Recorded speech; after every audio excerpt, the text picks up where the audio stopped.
Every day, a massive number of aeroplanes, cars and ships cross America's borders, bringing people from other lands. Some 430 million passengers arrived in 2004 alone, and, as has been the case for centuries, many of the people who come to the United States end up staying. America it's by its nature more diverse, more welcoming to immigrants, less discrimination, more opportunities for their children.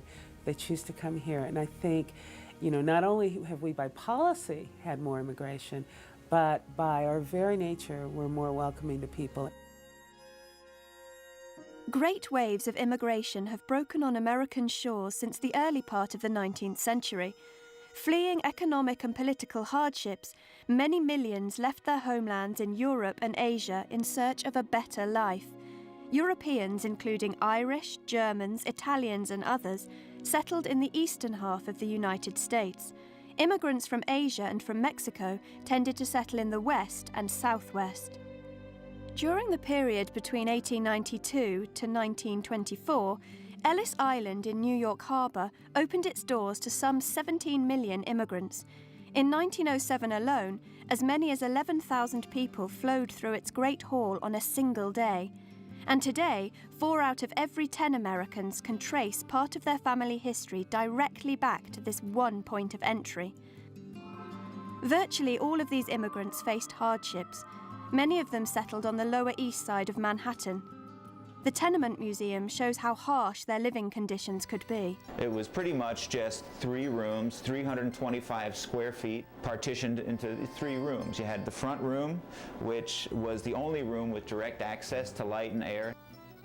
The center room was typically the kitchen, and then you had a smaller room in the back, which was, we know from our records of this building, families as large of 11 people living. So, when night fell, every room became a bedroom.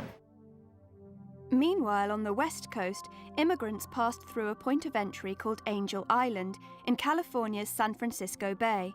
Here, they had to contend with immigration laws that were especially strict for Asians. But despite the conditions, immigrants continued to arrive by the thousands.